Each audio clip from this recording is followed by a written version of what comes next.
পার্বত্য চট্টগ্রামে উৎসবের রং লেগেছে। ঈদুল ফিতরের আমেজ শেষ না হতেই পাহাড়ে শুরু হয়েছে ক্ষুদ্র নৃগোষ্ঠীদের বৈশাখী উৎসব। এই উৎসবকে ঘিরে মেতে উঠেছে সকল সম্প্রদায়ের মানুষ।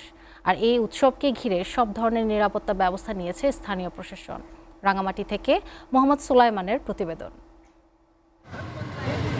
পার্বত্য চট্টগ্রামে শুরু হয়েছে ক্ষুদ্র নৃগোষ্ঠীদের প্রধান সামাজিক উৎসব বৈশাখী তথা বাংলা বর্ষবরণ ও বিদায় উৎসব। ঈদের আমেজ না কাটতেই বৈশাখীর উৎসবের প্রস্তুতিতে পাহাড়ে আনন্দের বন্যা বয়ে যাচ্ছে। উৎসব আনন্দে মেতে উঠেছে পাহাড়ি বাঙালি সহ সব সম্প্রদায়ের মানুষ। অন্য যে কোনো সময়ের চেয়ে এবার বেশ স্বাচ্ছন্দ্যে পালিত হচ্ছে উৎসবটি। বিজু মানে আনন্দ, বিজু মানে উৎসব, বিজু মানে আমাদের ঘুরে বেরিয়ে খাওয়া দাওয়া। এবার উৎসবটা তো অসাধারণ, সবাই মোটামুটি আনন্দে আছে, বিজুর ফিল নিচ্ছে সবাই। পাহাড়ি বাঙালি সবাই আমরা সম্মিলিতভাবে এই অনুষ্ঠানটা আমরা উপভোগ করি। আমাদের বিজু আসতেছে, ফুল বাসাবো, পাঁচন বিজু দিন ঘুরবো, পাঁচন খাবো। বিজুতে আসলে যে আমাদের যে কি আনন্দ হয়, আমরা সেই অনুভূতিটা হয়তো প্রকাশ করার মতো ভাষাই নাই।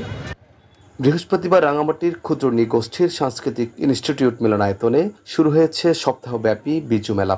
বৈশাখী উৎসব প্রমাণ করে বাংলাদেশ সাম্প্রদায়িক সম্প্রীতির পথে এগিয়ে যাচ্ছে বলে জানান জেলা প্রশাসক। বিজু, বৈশু, বৈশাখ, বৈশুখ, বিহু, সাংগ্রাই, সংক্রাম বিভিন্ন নামে এই অনুষ্ঠানকে, এই উৎসবকে আমরা এখানকার জনগণ পালন করে থাকি।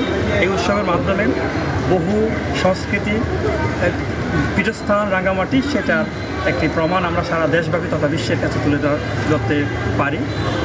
উৎসবকে ঘিরে সব ধরনের নিরাপত্তায় ব্যবস্থা নেওয়া হয়েছে বলে জানান পুলিশ সুপার।